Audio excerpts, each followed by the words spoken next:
Hi, Angie here from Crust and Crumb, and I'm going to quickly go over my process of feeding Dolene. So, start with Dolene in this container, and I have already weighed this container, so my advice is to weigh the containers you use and write them down. I have a little cheat sheet. I know that empty, this is 1749 grams, 1,749 grams. So I'm going to, let's see, turn this on first. I thought I had my scale on. I might have taken too long. The scale is on. It's at 0. I'm going to put this in here. And right now this is 2,468 grams. So my handy dandy calculator here, 2468 minus 1749 equals, that's 720, roughly 720 grams of starter. And I don't need that much. So I'm going to get rid of it. You can save your discard or not. To me, it's already done the job. It's already fed this. They're back down. They're quiet down. I'm not even going to use it. I didn't bake yesterday. Didn't make anything. So I'm just going to toss mine. You can save your starter. I have plenty of it. I don't need this at all. So right now I'm at 2465. I want to get rid of probably about 500.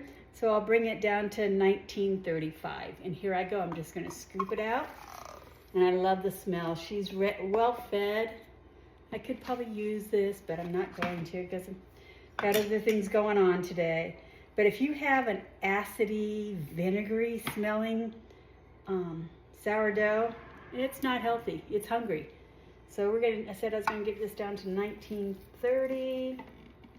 Let's get it all out of here. You don't want a soury smell to your sourdough. I know that sounds contraindicated, but you just don't. You don't want to have that or water on the top of it. That just means your starter isn't healthy. So this is healthy. Sometimes I can even skip a day and use it. Cheat, cheat, cheat. I don't, because I don't need to. So now that I'm at 1990, be a little bit more careful. And I just scoop it out. I'm putting it onto a paper plate. I'll put it into a grocery bag, a disposable grocery bag, and just toss it, throw it all away. And it just ends up in the landfill here. Some people bury it in their yard. I have too many critters in the backyard to be burying anything that might bring them. So there's that, done. I'm at 1970, which means I have, let's see, we know that I am 1970 minus 1749 equals, I've got about 200 grams, which is what I wanted of starter here. So now I feed it. And I can feed it, the one part, when you see those numbers, 1 and then colon and then 2, colon 2, that means one part, which we just said is 200 grams, that's my starter. The next part is water. I want to at least give it 200 grams of water. And then the next part is all-purpose flour. I want to at least give it another 200 of flour. So hopefully that explains a little bit to you what that 111 is.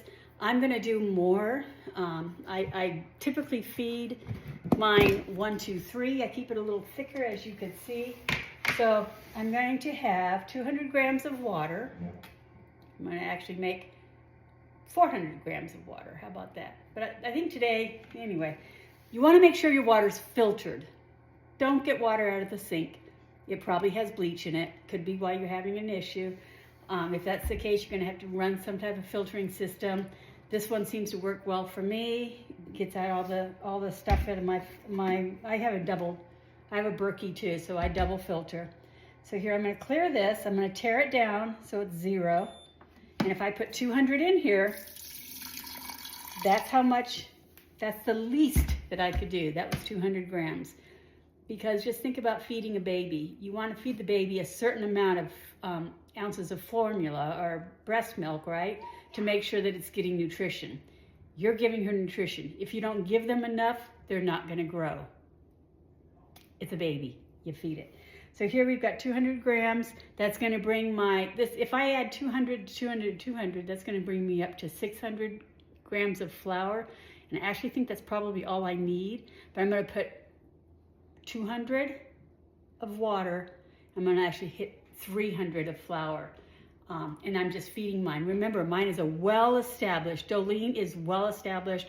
I can pop her out, as you saw, that was over 24 hours ago I fed her and she was still ready to cook with. So here I'm at 200. I'll tare it again because I want to get to 300. And this is all-purpose flour.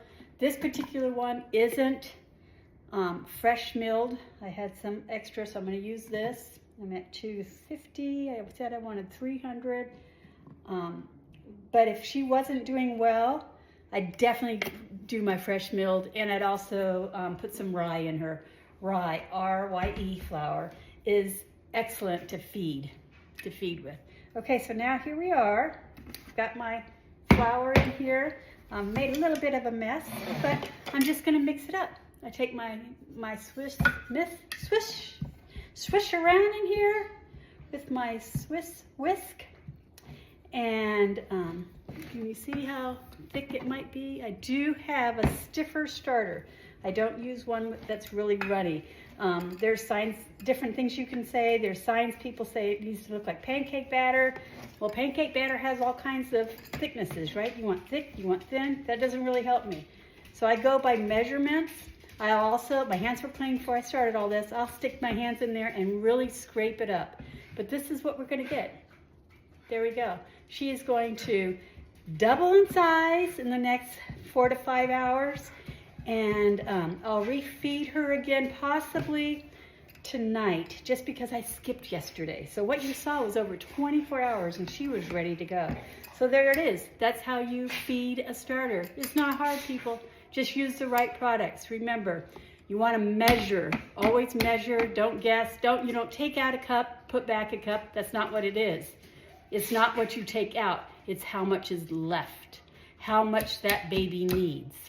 And it wants to be, if it's 1 part starter, 1 part water, and 1 part flour, then it's going to take you a while to get your starter going and get it doing very well.